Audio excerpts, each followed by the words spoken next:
Hello and welcome back to the Side by Side Footy Show, where today I will be beginning a new series that is going to be called What We Learn from Every AFL Team. So I will be going through every team game by game, round by round, and basically covering the lessons that we've taken from that said team or said game throughout the season. So let's get right into it. Starting off with Carlton. Now, the Blues just about got to win against the Tigers after we saw the Tigers, mainly Tom Lynch, consistently misfiring in front of goal.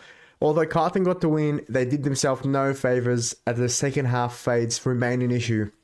And while they got to 4 points on another day or against better opposition, they would have certainly been put away. The pressure on Voss continues to pile. Carlton may opt to let him see out his contract this year, but if something doesn't begin to click soon, it won't be long before Voss is out of the hot seat. Moving on to Richmond. Now, the young Tigers fought hard as they did last year against the Blues, and unfortunately this time they could not take the chances as they would feel they lost the game more than Carlton won it. All in all, a lot of young talent, a system that holds up, and promising signs that the rebuild is well on its way.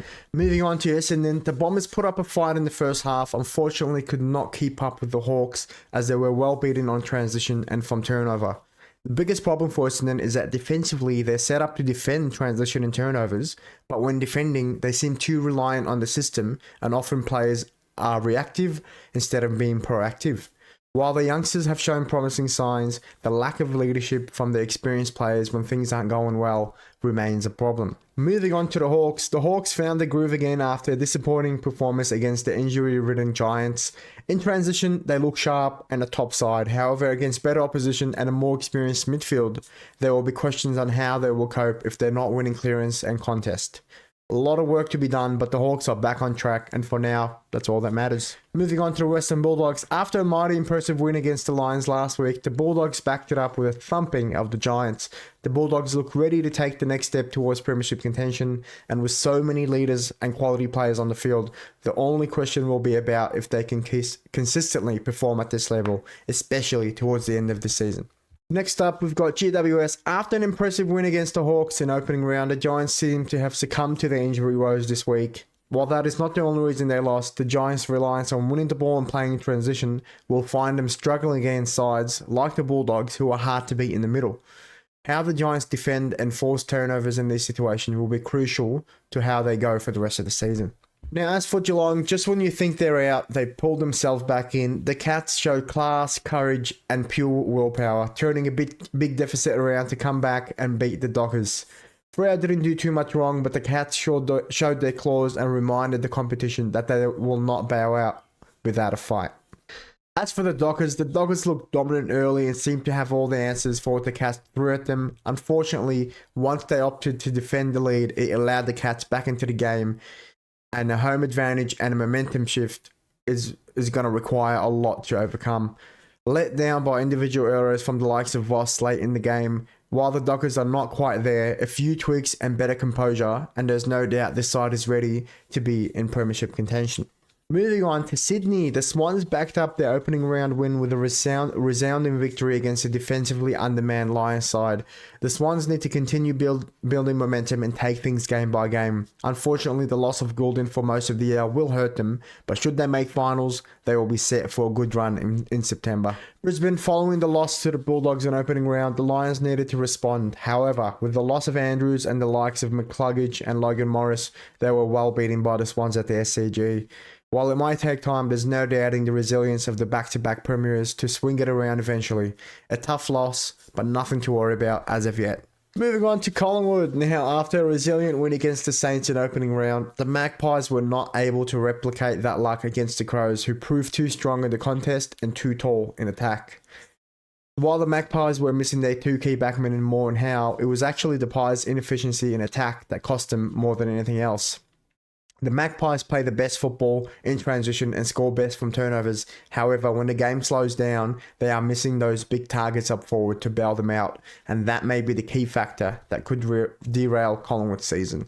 As for Adelaide, the Crows get revenge against the Magpies and break the MCG hoodoo all at once. A gritty win over the Magpies is exactly the way to start their season, and this should give them the confidence that they can take it at least a step further this season after a disappointing exit in straight sets last year. As for North Melbourne, the Kangas needed to show that they are no longer the same team as the past few years, and they more than delivered. With a host of youngsters maturing and a solid base of experienced players, this is the year the Kangaroos need to separate themselves from the bottom of the pack.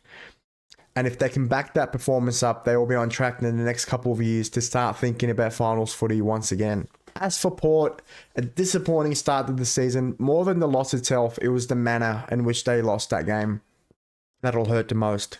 It may be a long season for Port, who may likely find themselves toward the bottom of the ladder.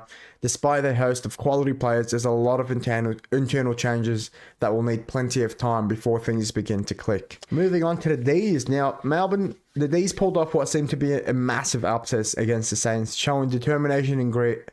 The D's battled ferociously and were rewarded with a solid win over the new look Saints side. A great start to life under a new coach, and while these wins may not be on the regular, there seemed to be a sense of unity amongst the players that showed that they were playing for one another, and that in the long term will serve them very, very well. As for the Saints, after the miracle win of last season against the D's, many expected the Saints to beat the D's in convincing fashion, and perhaps the Saints themselves thought so too.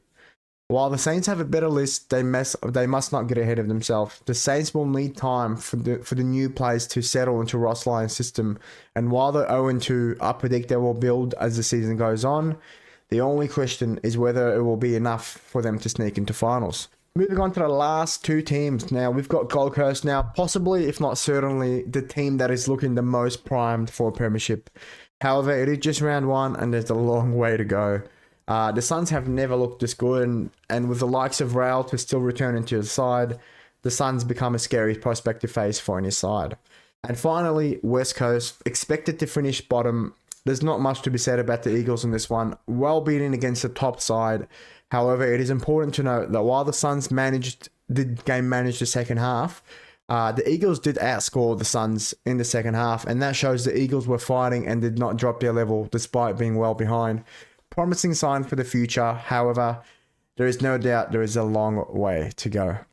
And that concludes it. That is the end, and that is the first episode of what we learned from every AFL team in round one. Hope you enjoy. Looking forward to doing more of this. The round two tips and prediction will be out tomorrow, hopefully, or the day after.